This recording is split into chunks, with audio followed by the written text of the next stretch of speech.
Hello friends, welcome to my channel education point. Friends, ये English pedagogy का महा marathon class है जो कि आपके एग्जाम पॉइंट ऑफ व्यू से काफ़ी इंपॉर्टेंट क्लास है ये। तो वीडियो को लास्ट तक देखिएगा क्योंकि इससे बाहर आपके पेपर में प्रश्न नहीं पूछे जाएंगे। सभी क्वेश्चंस चुने हुए प्रश्न हैं जो कि परीक्षा में पूछे भी जा चुके हैं और इस उससे रिलेटेड और भी क्वेश्चंस लेकर आई हूँ मैं इस वीडियो में। तो वीडियो को लास्ट तक ज़रूर देखिएगा ताकि आपको सभी प्रश्न डिटेल में समझ में आए। और आपको ये वीडियो पसंद आए तो मुझे कमेंट बॉक्स में ज़रूर बताइएगा ताकि मैं और भी इसी प्रकार आप लोगों के लिए वीडियो लेकर आ सकूं। तो चलिए शुरू करते हैं। The two areas of CCE. CCE का फुल फॉर्म हो जाएगा कंटिन्यूअस कॉम्प्रिहेंसिव इवोल्यूशन। तो ये सीसीई का दो क्षेत्र पूछा है। तो कौन कौन से वो क्षेत्र हैं, चलिए देखते हैं। Option A scholastic and co curriculum, option B scholastic and co scholastic, option C curricular and functional, option D situational and functional. तो इसका सही आंसर हो जाएगा जो सीसीई के टू एरियाज दो क्षेत्र हैं वो है scholastic and co scholastic. Scholastic का मतलब होगा शैक्षिक, यानी कि क्लास के एक्टिविटी को कहेंगे, और को स्कोलास्टिक मतलब हो जाएगा शैक्षिक, मतलब जहाँ पढ़ाई को छोड़कर बाकी सारी चीजें जैसे कि खेल कूद और भी बहुत सारी चीजें हैं वो सब को स्कोलास्टिक के अंतर्गत आएगी। ठीक है, आप इसे भी याद रखिएगा। चलिए देखते हैं next question. A language teacher should the learner communicating in the target language. मतलब अगर लर्नर टारगेट लैंग्वेज में बातचीत कर रहा है तो टीचर को क्या करना चाहिए, ये पूछा है। Option A not allow errors while, मतलब गलतियों को अलाउ नहीं करना चाहिए। Option B tolerate errors while, या फिर सहन करना चाहिए गलतियों को। Option C check every time errors are made while, मतलब गलतियां जब हो रही है तो उसे बार बार क्या करना चाहिए, चेक करना चाहिए। Option D assure that all errors are removed before, मतलब कि पहले से ही गलतियों को हटा देना चाहिए, हटा दी गई हो ये एश्योर करना चाहिए आपको। ठीक है, तो इसका सही आंसर हो जाएगा ऑप्शन बी। ठीक है, अगर जब बच्चा गलती कर रहा है ना टारगेट लैंग्वेज में बातचीत करते समय, तो टीचर को क्या करना चाहिए, उसकी गलतियों को सहन करना चाहिए, एक प्रकार से टॉलरेट करना चाहिए, है ना। क्योंकि जैसे कि नॉट अलाउ, गलतियों को अलाउ नहीं करेंगे तो बच्चा सीखेगा कैसे। बच्चा जो होता है वो गलती करके ही तो सीखता है ना। तो इसका सही आंसर होगा option B. Next question. The gap developed between teaching and the learning can be best filled by, मतलब इसमें पूछा गया है टीचिंग और लर्निंग के बीच के गैप को हम कैसे कम कर सकते हैं, बोला है ना। Option A use of multimedia, ये मल्टीमीडिया के यूज करके। Option B text book reading, या टेक्स्ट बुक को रीड कर पढ़कर। ऑप्शन सी रेमेडियल टीचिंग, उपचारात्मक शिक्षण के द्वारा, या option D none of this.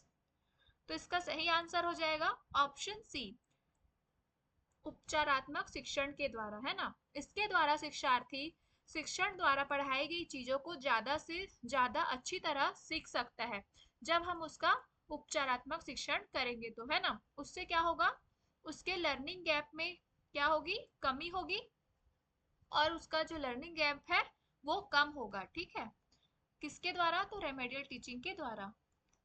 Next question.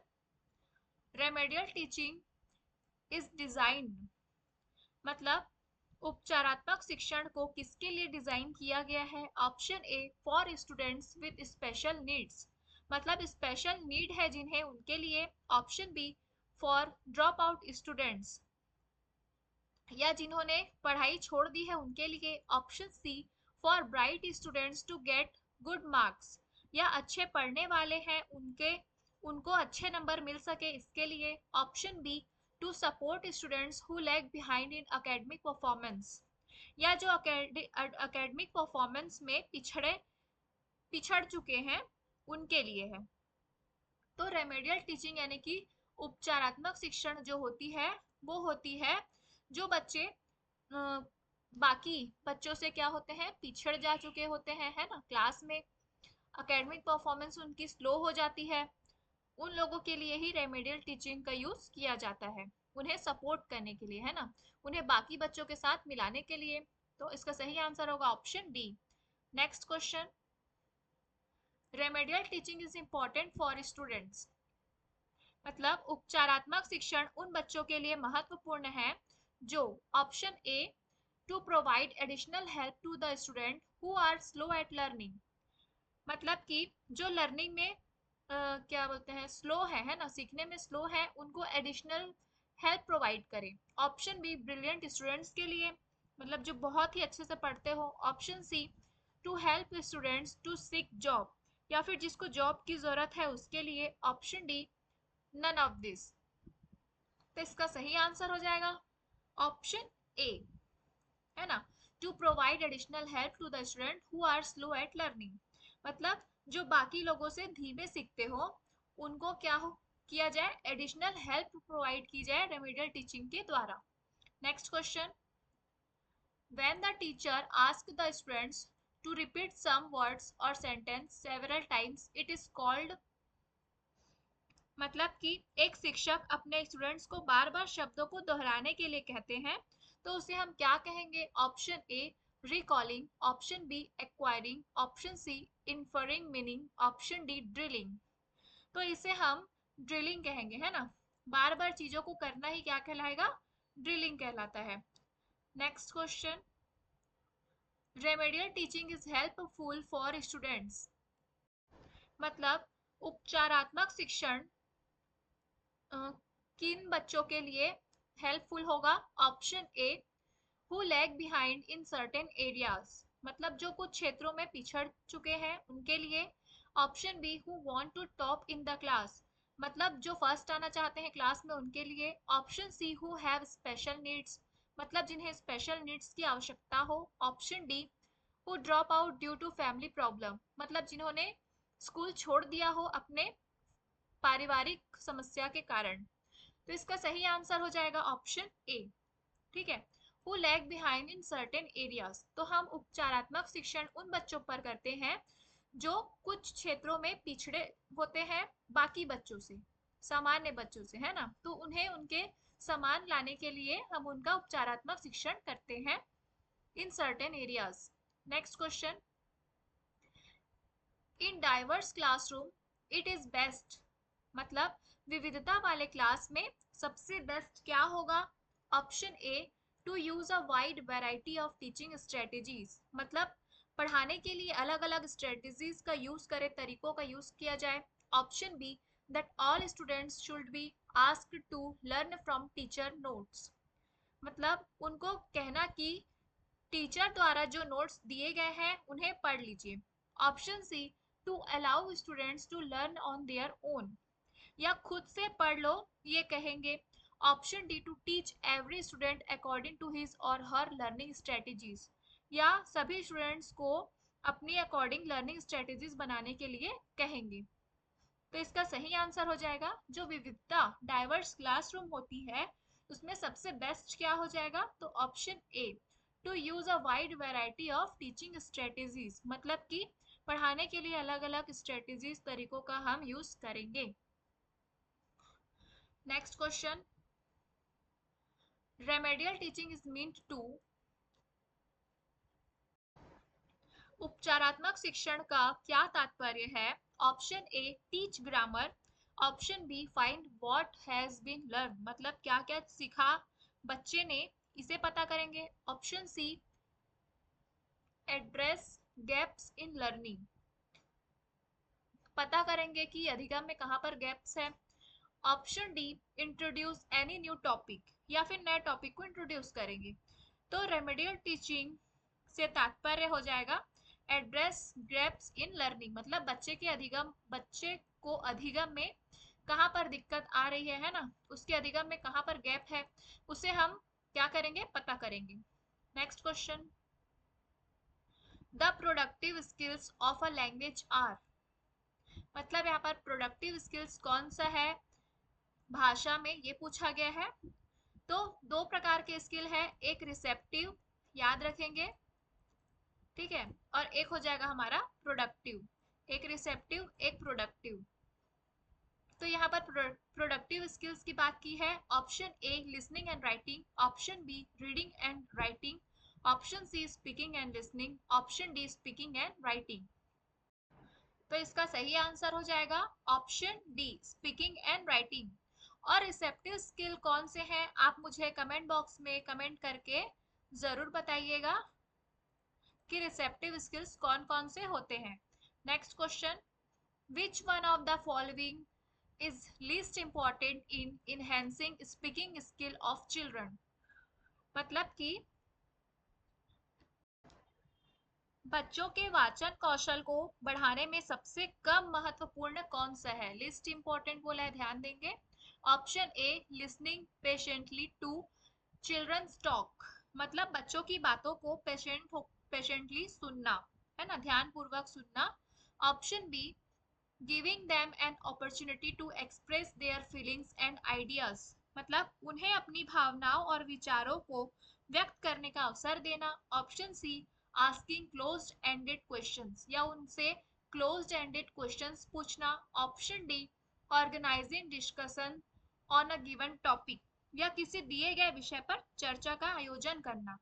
तो इसका सही आंसर हो जाएगा ऑप्शन सी। ये तीनों ज्यादा इंपॉर्टेंट है, ठीक है, ऑप्शन सी से, मतलब आस्किंग क्लोज एंडेड क्वेश्चंस, ये लिस्ट इंपॉर्टेंट होगा। Next question, a teacher gives a task of dialogue competition to class 4th students, the role of this task in language learning will be, मतलब एक शिक्षक कक्षा 4 के छात्रों को संवाद पूरा करने का कार्य देता है, भाषा सीखने में इस कार्य की क्या भूमिका होगी। Option A teaching of structures, मतलब संरचनाओं का शिक्षण। Option B the separation of spoken and written forms of language, यानी कि सेपरेशन यानी कि अलग करने की बात कर दी गई है। Option C to facilitate conversation by giving specific language practice using formulaic expressions. Option D to provide frequent feedback only on grammatical errors, मतलब सिर्फ grammatical errors में क्या करना, फीडबैक प्रदान करना। तो इसका सही आंसर हो जाएगा option C to facilitate conversation by giving specific language practice using formulaic expressions। Next question, to help the students overcome the problems of spelling mistakes, the teacher will use as the teaching strategy, मतलब spelling mistakes को, है ना, spelling mistakes को सुधारने या कम करने के लिए, बच्चों की मदद करने के लिए शिक्षक टीचिंग स्ट्रेटजीज के रूप में किसका यूज करेंगे, इन चारों में से। ऑप्शन ए डिक्टेशन, डिक्टेशन का मतलब होता है श्रुत लेख।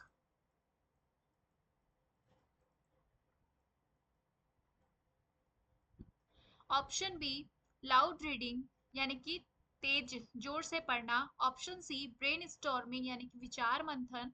ऑप्शन डी प्रोनाउंसिएशन ड्रिल, या एक प्रकार से रटना, है ना, रटवाना। तो इसका सही आंसर हो जाएगा ऑप्शन ए डिक्टेशन का यूज करते हैं एज अ टीचिंग स्ट्रेटेजीज के, किस लिए, तो स्पेलिंग मिस्टेक्स को कम करवाने के लिए। Next question, diagnostic test are administered to, मतलब निदानात्मक परीक्षण किसे दर्शाता है। Option A find out deficiencies of the student with a view to planning remedies, मतलब नियोजन उपायों की दृष्टि से छात्रों की कमियों का पता लगाना। Option B assess the suitability of a candidate for a specific program, मतलब कि एक विशिष्ट कार्यक्रम के लिए कैंडिडेट्स की उपयुक्तता का आकलन करना। Option C test the language proficiency of students for providing them jobs, मतलब छात्रों को नौकरी प्रदान करने के लिए उनकी भाषा प्रवीणता का परीक्षण करें। ऑप्शन डी, जज द स्टूडेंट्स कैपेबिलिटीज। मतलब स्टूडेंट्स की कैपेबिलिटीज यानी कि क्षमताओं को जज करें। तो इसका सही आंसर हो जाएगा ऑप्शन ए, है ना। निदानात्मक परीक्षण किसे दर्शाता है? तो find out deficiencies of the student with a view to planning remedies को दर्शाता है। मतलब एक प्रकार से छात्रों की कमियों का पता लगाता है, ठीक है, diagnostic test. Next question, TBLT in second language teaching is. मतलब टीबीएलटी का फुल फॉर्म पूछा है। Option A, task based language training. Option B, task book language teaching. Option C, tool based language teaching. Option D, task based language teaching. तो इसका सही answer हो जाएगा option D, टीबीएलटी का मतलब है task based language teaching. Next question, first language the learning of second language, है ना। मतलब कि पहली भाषा सीखने में दूसरी भाषा किस चीज का रोल अदा करेगी? ऑप्शन ए, हाइंड्रेंस, यानी कि इसका मतलब हो जाएगा छिपाना, ठीक है। Option B, works as an obstacle in. Option C, doesn't influence. Option D, supports. तो आप सभी जानते हैं जो पहली भाषा होती है वो दूसरी भाषा को सीखने में हमेशा सपोर्ट करती है। Option D is the right answer. Next question, one of the task of teacher in communicative language teaching to. मतलब संप्रेषण भाषा शिक्षण में टीचर का एक टास्क है, वो कौन सा है? Option A, collect information about the social background of learners. मतलब शिक्षार्थियों की सामाजिक पृष्ठभूमि के बारे में जानकारी एकत्र करना। Option B, determine the language needs of the learners.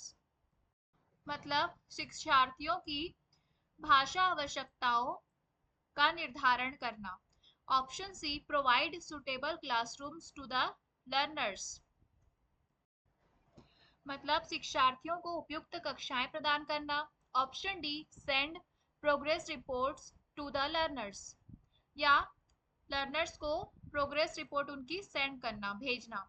तो इसका सही आंसर हो जाएगा option B, determine the language needs of the learners. मतलब कि शिक्षार्थियों की भाषा आवश्यकताएं जो हैं उनका निर्धारण करना।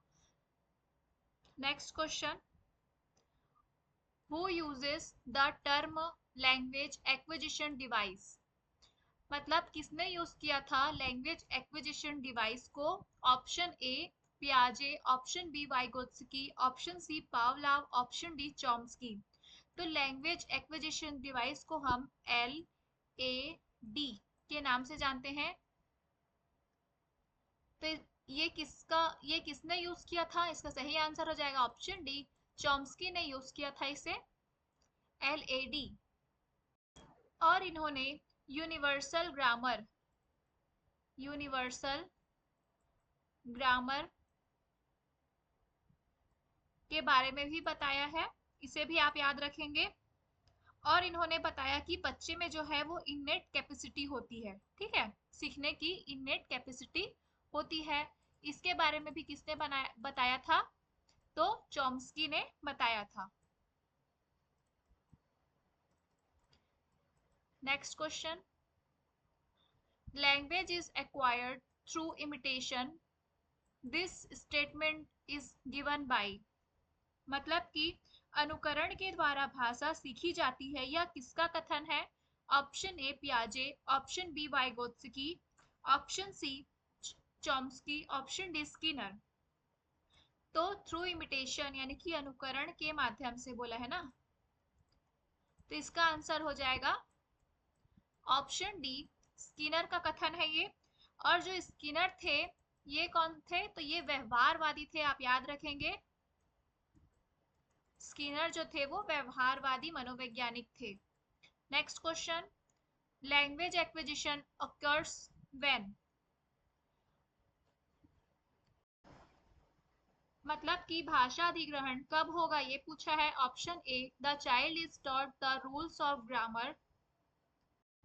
मतलब बच्चे को व्याकरण के नियम सिखाए जाएं। Option B, the child is given a reward और पनिशमेंट, मतलब बच्चे को रिवॉर्ड और पनिशमेंट दिया जाए। Option C, the child has exposure to the language, मतलब बच्चा जो है वो भाषा के संपर्क में आए, है ना। Option D, the child absorbs the language without conscious attention, मतलब बच्चा जो है वो भाषा को एब्जॉर्ब करे विदाउट कॉन्शियस अटेंशन के। तो इसका सही आंसर हो जाएगा ऑप्शन सी। लैंग्वेज एक्विजिशन यानी कि भाषा अधिग्रहण कब होगा? जब बच्चा जो है वो जिस भी भाषा के संपर्क में आता है, जैसे, है ना, तो क्या करता है, वो उस भाषा को सीख जाता है। तो उसके लिए उसे, है ना, इन्वायरमेंट चाहिए, वातावरण चाहिए उसके अनुसार। तो क्या करता है, वो उस भाषा को अच्छी तरह से सीख पाएगा। तो the child has exposure to the language, मतलब वो भाषा के संपर्क में आकर, है ना, उसको वैसे वातावरण प्राप्त होगा तो वो उस भाषा को सीख जाएगा, भाषा को अधिग्रहण कर लेगा। Next question, according to the पियाजे the progress the process of language acquisition is, मतलब पियाजे ने संज्ञानात्मक और कॉग्निटिव डेवलपमेंट की बात की है, ये आप सभी जानते हैं, है ना। और संज्ञान के अंदर तो क्या आएगा ये देखते हैं। Option A associative, option B matching, option C strategic, option D social. तो पियाजे ने क्या दिया था, कॉग्निटिव डेवलपमेंट के बारे में बात की थी, यानी कि संज्ञानात्मक सिद्धांत दिया था, है ना, पियाजे ने। तो संज्ञानात्मक यानी कि आपके संज्ञान में क्या चीजें आ जाएंगी, आप उसी से आंसर लगा लीजिए। तो स्ट्रेटेजीज, है ना, आपके पास दिमाग है तभी आप स्ट्रेटेजीज बना पाएंगे। इसका आंसर हो जाएगा option C. Next question, which among following the best defines the progress of language learning, मतलब है इन चारों में से सबसे बेहतर कौन सा है जो भाषा सीखने को डिफाइन कर रहा है ना। Option A, an abrupt and fast process, option B, a slow and gradual process, option C, all inclusive process, option D, none of this. तो इन चारों में से कौन सा है जो सबसे बेहतर भाषा सीखने को डिफाइन करेगा? तो इसका सही आंसर हो जाएगा option B, a slow and gradual process, मतलब आप भाषा को कैसे सीखते हो, है ना, आप भाषा कैसे सीखते हैं। तो एक ही बार में तो आप किसी भाषा को नहीं सीख जाते, है ना, आप उसे धीरे धीरे ही सीखते हैं। तो ये कैसा प्रोसेस होता है, स्लो और ग्रेजुअल प्रोसेस होता है। Next question, the central role in total physical response is of, option A teacher, option B student, option C parents, option D family. तो ये टोटल फिजिकल रिस्पॉन्स की बात की गई है, यहाँ पर TPR की बात की जा रही है, ध्यान देंगे। तो इसमें सेंटर रोल किसका होता है ये पूछा है, तो जाहिर सी बात है टीचर का तो नहीं, नहीं, इसमें टोटल फिजिकल रिस्पॉन्स में किसका रोल होगा, तो टीचर का ही रोल होता है, ठीक है। आप स्टूडेंट मत लगा दीजिएगा, इसमें होता है टीचर का role. Next question, principle of motivation refers to, मतलब अभिप्रेरणा, मोटिवेशन यानी कि अभिप्रेरणा का सिद्धांत संदर्भित करता है किसे। Option A motivate learners to learn language, मतलब बच्चे को मोटिवेट करता है भाषा सीखने के लिए। Option B use of graded structure of English, या उसे यूज करने के लिए कहता है ग्रेडेड स्ट्रक्चर, मतलब अंग्रेजी के स्ट्रक्चर को, किसमें, तो ग्रेडेड फॉर्म में। Option C use of accurate and correct spelling, या उसे कहता है accurate and correct spelling use करें। Option D select as appropriate teaching materials, या फिर एज के अनुसार शिक्षण सामग्री का चयन करने के लिए कहता है। तो इसका सही आंसर हो जाएगा ऑप्शन ए, जो प्रिंसिपल ऑफ मोटिवेशन होता है वो मोटिवेट करता है लर्नर्स को भाषा सीखने के लिए। Option A is the right answer. तो फ्रेंड्स, नेक्स्ट क्वेश्चन देखने से पहले अगर आपको ये वीडियो पसंद आ रही हो तो वीडियो को लाइक, शेयर और सब्सक्राइब करना बिल्कुल मत भूलिएगा, क्योंकि इस वीडियो में लिए गए प्रश्न आपके एग्जाम पॉइंट ऑफ व्यू से काफ़ी इंपॉर्टेंट है। तो अब तक आप लोगों ने जो वीडियो देखी है, तो आगे भी वीडियो को कंटिन्यू देखिएगा, जिससे कि आपके एग्जाम की तैयारी और अच्छे से हो पाए। तो चलिए देखते हैं next question. For effective learning language skills should be taught. मतलब प्रभावी रूप से सीखने के लिए भाषा कौशल किस प्रकार से सिखाया जाना चाहिए। Option A, in an integrated manner, मतलब एकीकृत तरीके से। Option B, in a separated manner, यानी कि अलग अलग करके। Option C, through specific book, या स्पेसिफिक बुक के द्वारा। या option D, through detailed teaching के द्वारा। तो इसका सही आंसर हो जाएगा option A, in an integrated manner. ठीक है, तो प्रभावी रूप से भाषा सिखाने के लिए आपको एकीकृत तरीके से सिखाना होगा। Next question, which skill is the basis of good learning of the language. मतलब कि इन चारों ऑप्शन में से कौन सा है जो आधार है स्किल का, जिससे भाषा को अच्छी तरह सीखा जा सकता है ना। Option A, speaking skill. Option B, explaining skill. Option C, reinforcement skill. Option D, listening skill. तो बेसिस यानी कि आधार के बारे में पूछ रहे हैं ना, कौन सा आधार है। तो इसका सही आंसर हो जाएगा ऑप्शन डी, लिसनिंग स्किल। आप ठीक से सुनोगे तभी आप उसका ठीक से क्या कर पाओगे, एक्सप्लेन या रीइंफोर्समेंट या बोल पाओगे, है ना। तो इसका सही आंसर होगा option D. Next question, if a child is suffering from dyslexia, the teacher should adopt the following remedies strategies। मतलब कि पठन संबंधी विकार है कौन सा, तो डिसलेक्सिया। आप सभी जानते हैं डिसलेक्सिया जो है पठन संबंधी विकार है, तो टीचर को उपचारात्मक रणनीति अपनानी चाहिए, है ना, उसे जो इससे सफर कर रहा है उस बच्चे के लिए। तो वो कौन सी होगी ये पूछा है। Option A, using audio book and recorded study material to develop their listening skills. मतलब उसके लिसनिंग स्किल्स को डेवलप करने के लिए आप रिकॉर्डेड स्टडी मटेरियल का यूज करें, ये बोला है। Option B, continuing the learning process without any modification. मतलब आप लर्निंग को क्या करें, लर्निंग प्रोसेस को कंटिन्यू रखें विदाउट एनी मॉडिफिकेशन, यानी कि बिना किसी परिवर्तन के, जैसे चल रहा है वैसे चलने देंगे। Option C, providing learning material like workbook, notebook, ETC, है ना। तो जिस बच्चे को डिसलेक्सिया है, मतलब पठन संबंधी विकार है ना, पढ़ने संबंधी विकार है, उसे आप workbook, notebook, learning material provide करेंगे, उससे उसका क्या होगा, है ना, जब उसे पढ़ने ही नहीं आ रहा है ठीक से। Option D, doing physical exercises and showing directions like left and right, इससे भी कुछ नहीं होगा। तो इसका सही आंसर हो जाएगा, जो रेमेडियल स्ट्रेटजीज अपनानी चाहिए वो है option A, using audio book and recorded study material to develop their listening skills. Next question, teacher can remediate for the students with language learning difficulty by।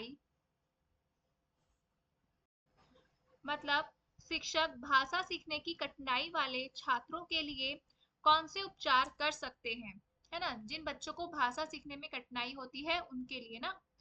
Option A, focusing on individual progress with individual instructions, मतलब व्यक्तिगत प्रगति पर ध्यान देंगे, किस प्रकार, तो व्यक्तिगत instruction के साथ में। Option B, providing notes that are simplified, या उन्हें नोट्स प्रोवाइड करेंगे। Option C, initially giving information as reading only, no writing. Option D, conduct extra class for students, या एक्स्ट्रा क्लास कंडक्ट कराएंगे। तो इसका सही आंसर हो जाएगा option A, focusing on individual progress with individual instructions. Next question, what is implicit in special lesson for students for relaxation and development, develop general reading skills। मतलब छात्रों के लिए विशेष पाठ में क्या निहित है ना, रिलैक्सेशन और सामान्य पढ़ने के कौशल विकसित करने के लिए। Option A, in depth reading. Option B, extensive reading. Option C, pre reading. Option D, post reading. तो इसका सही आंसर हो जाएगा option B, extensive reading. Extensive reading इसका सही आंसर है। इसके लिए आप मतलब छात्रों को क्या विशेष पाठ में क्या निहित है ना, रिलैक्सेशन और सामान्य पढ़ने के कौशल विकसित करने के लिए आप उन्हें एक्सटेंसिव रीडिंग करने के लिए कहेंगे। Next question, the concept of transformative generative grammar was given by. अब ट्रांसफॉर्मेटिव जनरेटिव ग्रामर किसने दिया है ये पूछा है। Option A Bruner, option B पियाजे, option C Noam Chomsky, option D Skinner. तो ये दिया था नॉम चॉम्स्की ने। ऑप्शन सी इसका सही आंसर है। ट्रांसफॉर्मेटिव जनरेटिव ग्रामर दिया था इन्होंने। LAD भी दिया था, ये भी आप याद रखेंगे। लैंग्वेज एक्विजिशन डिवाइस इसे हम कहते हैं। Next question, an affective pathway in language learning begins with. मतलब कि इफेक्टिव पाथवे यानी कि एक रास्ता है इफेक्टिव जो भाषा सीखने का है, वो कौन सा है। Option A preparing a list of reading materials, option B inspiring students through various task, मतलब कि अलग अलग तरीके से बच्चों को क्या करें, अभिप्रेरित करेंगे, ठीक है। Option C presentation of the reading context, option D writing on the black board. तो इफेक्टिव पाथवे यानी कि इफेक्टिव रास्ता जो है भाषा सीखने का, वो कौन सा होगा इन चारों में से। तो जाहिर सी बात है option B is the right answer, है ना। हम क्या करेंगे, अलग अलग तरीके से बच्चों को अभिप्रेरित करेंगे ताकि बच्चे जो है इफेक्टिव तरीके से सीख पाए। Next question, a child acquires language naturally if they are exposed to. मतलब बच्चा जो है वो प्राकृतिक रूप से भाषा को अधिग्रहण कर सकता है जब उसके संपर्क में रखा जाएगा। तो किसे उसके संपर्क में रखा जाएगा, जिसे वो प्राकृतिक रूप से भाषा को अर्जित करे। तो option A only one language at a time, मतलब केवल एक ही भाषा को उसके सामने रखे एक समय पर। Option be multiple language used in close surrounding, या मल्टीपल लैंग्वेज यानी कि अलग अलग भाषा को उसके चारों तरफ यूज किया जाए। Option C only through electronic and print medium, option D the grammatical composition of the language. तो इसका सही आंसर हो जाएगा ऑप्शन बी, है ना। बच्चा प्राकृतिक रूप से भाषा को अधिग्रहण कब करेगा, जब उसके चारों तरफ जो है ना, वो अलग अलग भाषा का यूज हो रहा हो। Option B is the right answer. Next question, which method of teaching English was based on the behaviorist structuralist paradigm। मतलब इनमें से कौन सा है जो व्यवहारवादी संरचनावादी, है ना, बिहेवियरिस्ट यानी कि व्यवहारवादी, स्ट्रक्चरलिस्ट यानी कि संरचनावादी, और पैराडिम मतलब प्रतिमान पर आधारित है। Option A reading method, option B audio lingual method, option C direct method, option D grammar translation method. तो इसका सही आंसर हो जाएगा जो इस पर आधारित है वो है audio lingual method. Option B is the right answer. Next question, skimming is the sub skills of, मतलब स्किमिंग जो है वो किसका सब स्किल है। ऑप्शन ए लिसनिंग का, option B speaking, option C reading, option D writing. जो skimming जो होता है वो होता है हमारा रीडिंग का सब स्किल है। स्किमिंग प्लस, स्किमिंग तो होता ही है, प्लस स्कैनिंग भी होता है, ठीक है। स्किमिंग प्लस स्कैनिंग ये दोनों रीडिंग के सब स्किल्स हैं। Next question, which of the following is not a set of language skills. मतलब कि भाषा कौशल के कौन से इनमें से सेट नहीं है ये पूछा है। Option A listening and speaking, option B vocabulary and grammar, option C reading and writing, option D speaking and writing. तो भाषा कौशल जो है वो चार प्रकार के होते हैं, ठीक है, LSR और W, ठीक है। तो इसमें इनका सेट कौन सा नहीं है पूछा है। तो लिसनिंग एंड स्पीकिंग ये है, रीडिंग राइटिंग ये भी है, स्पीकिंग एंड राइटिंग ये भी है, लेकिन इसमें वोकाबुलरी एंड ग्रामर नहीं होते, तो इसमें नॉट पूछा है, ध्यान देंगे। ऑप्शन बी इसका सही आंसर हो जाएगा। Next question, why is remedial teaching required in the domain of ELT is English language teaching। मतलब कि इंग्लिश लैंग्वेज टीचिंग के क्लास में रेमेडियल टीचिंग की जरूरत क्यों होती है। Option A it is an inclusive approach, मतलब ये गहन अप्रोच है एक प्रकार से। Option be every learner has a varied place of learning, मतलब सभी बच्चे जो हैं उससे सीखने की गति क्या होती है, अलग अलग होती है सभी बच्चे की। Option C little bit of scaffolding helps the slow learners to come in the main stream, मतलब छोटी छोटी मदद देंगे बच्चों को जो स्लो लर्नर्स हैं, ताकि वो सामान्य बच्चों के साथ क्या हो सके, मेन स्ट्रीम में वापस आ सके एक हिसाब से।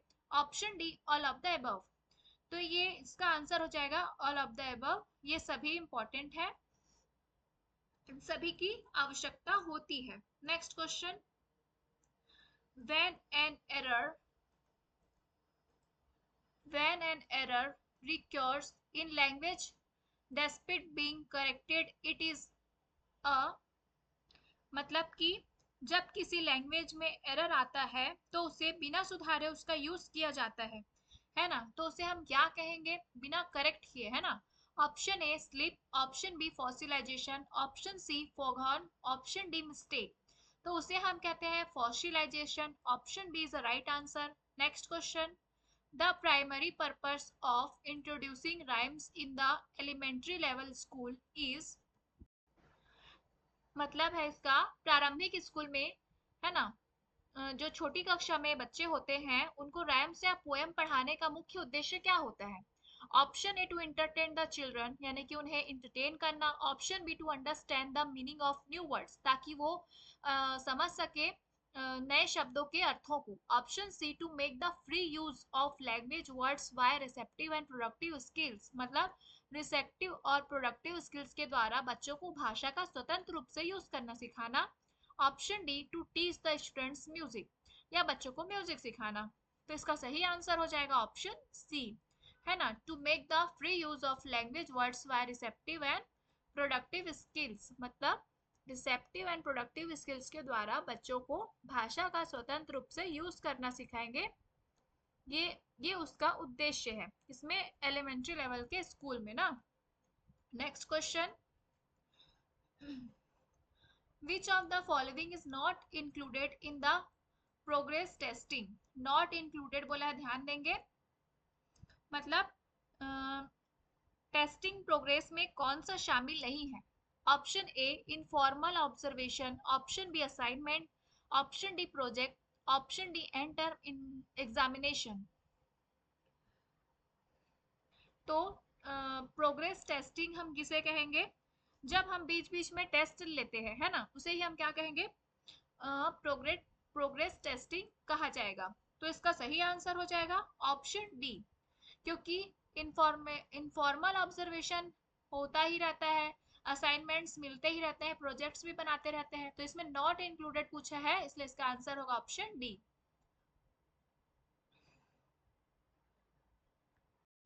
फ्रेंड्स, अभी तक आप लोगों ने वीडियो को लाइक नहीं किया है तो वीडियो को पॉज करके प्लीज वीडियो को लाइक कीजिए, और अगर आप लोगों ने अभी भी सब्सक्राइब भी नहीं किया है मेरे इस चैनल को तो मेरे इस चैनल को सब्सक्राइब जरूर किया कर लीजिए, ताकि और भी इसी प्रकार वीडियोस आए तो उसकी नोटिफिकेशन आपको मिल सके।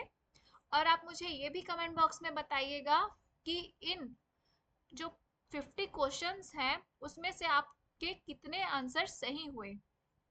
तो चलिए देखते हैं नेक्स्ट क्वेश्चन।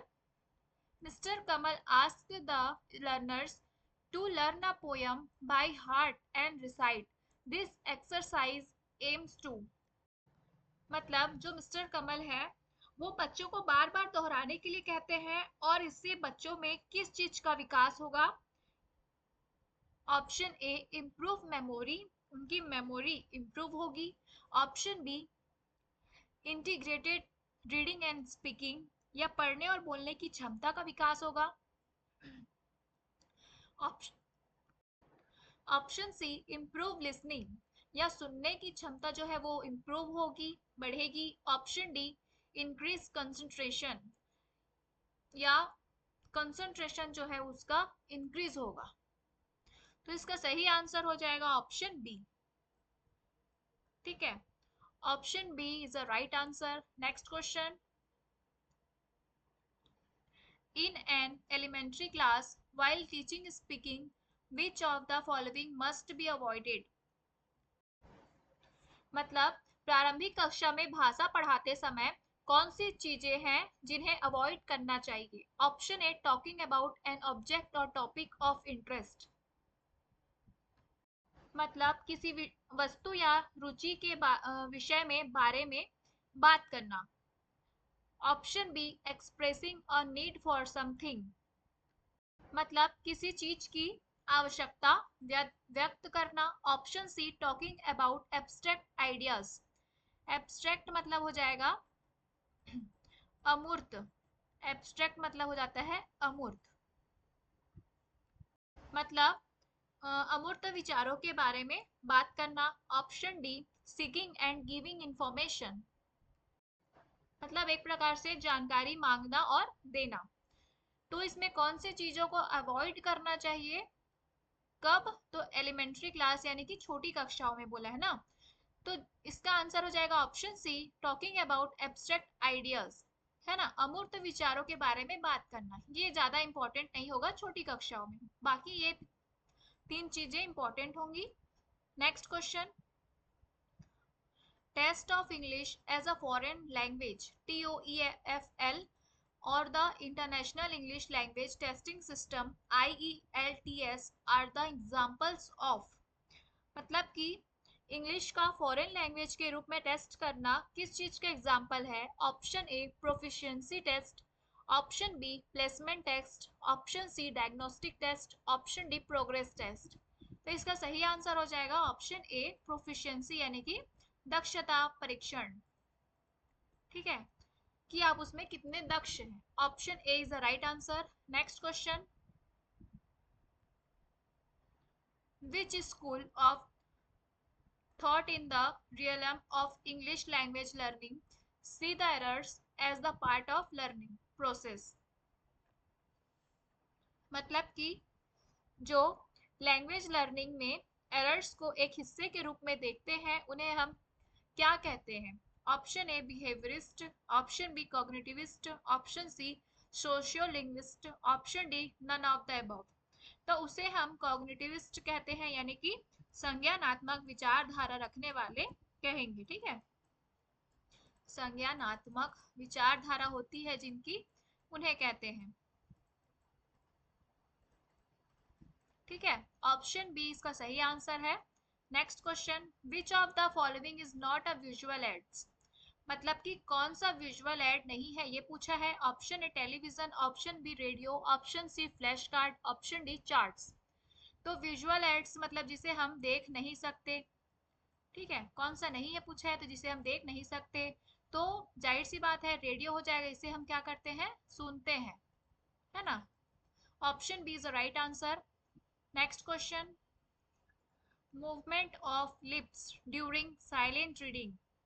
मतलब जब आप साइलेंट रीडिंग करते हैं तब आपके लिप्स की गति पूछा है ना।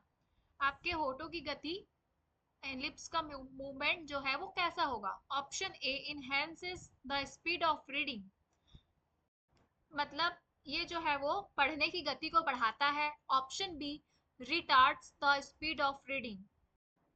मतलब ये पढ़ने की गति को मंद करता है। Option C, makes the meaning of the word clear. मतलब ये जो है वो स्पष्ट शब्द का अर्थ बताता है। Option D, none of this. तो इसका सही आंसर हो जाएगा option B, retards the speed of reading. मतलब ये जो पढ़ने की गति है उसे क्या कर देगा, मंद, धीमे कर देगा। Next question, which of the following skill is fundamental to human communication in daily life. इसका मतलब है कि इन चारों में से कौन सा कौशल है जो दैनिक जीवन में मानव संचार यानी कि ह्यूमन कम्युनिकेशन के लिए क्या है, आवश्यक है। Option A, listening. Option B, reading. Option C, speaking. Option D, writing. तो कम्युनिकेशन के लिए तो स्पीकिंग ही इंपॉर्टेंट है ना, बोलना। आप तो option C is the right answer. Next question, Ram, English teacher of class 8th, asked his learners to read materials such as newspaper, magazine, story, books, article, etc. so that They should develop fluency in the target language. Which type of reading is he encouraging? मतलब राम जो है वो English teacher है class 8 के, वो learners को है ना, शिक्षार्थियों को क्या करते हैं, मटेरियल्स देते हैं पढ़ने के लिए। कौन कौन से मटेरियल्स? तो newspaper, magazine, story books, article, ये सभी। तो वो उनमें फ्लुएंसी यानी कि प्रवाह पूर्णता आए टारगेट लैंग्वेज में उनके, है ना। तो वो क्या क्या डेवलप कर रहे हैं, किस टाइप की रीडिंग को इनकरेज कर रहे हैं, उनमें ये पूछा गया है। Option A loud, option B silent, option C intensive, option D extensive. तो इसका सही आंसर हो जाएगा ऑप्शन डी, एक्सटेंसिव रीडिंग को डेवलप इनकरेजिंग कर रहे हैं। एक्सटेंसिव यानी कि हो जाएगा ऊपर ऊपर से पढ़ना, ठीक है। Next question, loud reading is done to assess, मतलब कि बोल बोल कर पढ़ना या जोर जोर से पढ़ना, ये होता है लाउड रीडिंग का मतलब। Option A phonemic sounds, option B pronunciation, option C intonational and rhythmic patterns, option D all of this. इसका सही आंसर हो जाएगा option D, all of this. ये सभी आ जाएंगे लाउड रीडिंग के अंतर्गत। Next question, when the learners generate their ideas and express them in written form, then they follow post writing stage. Post writing stage is the stage when the learners, तो यहाँ पर जो है वो writing stages की बात की गई है, तो हम उसे पहले देख लेते हैं, ठीक है। तो राइटिंग स्टेजेस जो होती है वो 3 होती है, ठीक है। कौन कौन सी? तो पहले होती है प्री राइटिंग, ठीक है, दूसरा है वाइल राइटिंग, और तीसरा है पोस्ट राइटिंग। ये 3 हो गए स्टेजेस राइटिंग स्किल के, पहला, दूसरा और तीसरा। अब इसके अंतर देखते हैं हम। जो प्री राइटिंग है इसमें क्या करते हैं, हम कलेक्ट करते हैं, ठीक है। वाइल राइटिंग में हम एक प्रकार से उसे ड्राफ्ट नहीं, लिखित रूप देंगे, ठीक है। वाइल राइटिंग में हम उसे लिखित रूप देंगे, और पोस्ट राइटिंग में क्या होंगे, इसमें ड्राफ्ट देयर आइडियाज, ठीक है, ड्राफ्ट बनाएंगे। तो इसका क्या पूछा है, स्टेज पूछा है ना, पोस्ट राइटिंग का स्टेज पूछा है, तो वो कौन सा हो जाएगा, तो option C, redraft their ideas, ठीक है। Next question, if a student makes 5 pronunciation errors, the best way to help him her is to, मतलब कि जो स्टूडेंट है वो प्रोनाउंसिएशन एरर्स कर रहा है ना 5 टाइम्स, तो उसका बेस्ट वे होगा, क्या होगा उसका बेस्ट वे, कि वो ऐसा ना करे, या वो ऐसा कर रहा है तो आपको क्या करना चाहिए।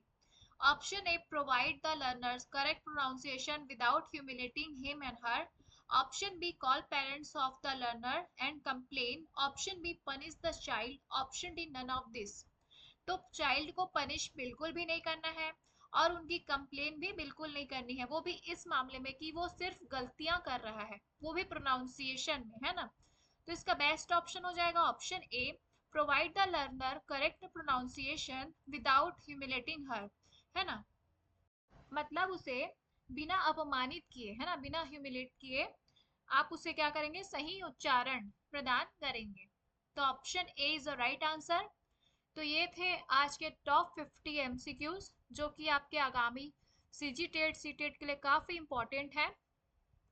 वीडियो को लास्ट तक देखने के लिए thank you. Keep watching and keep supporting.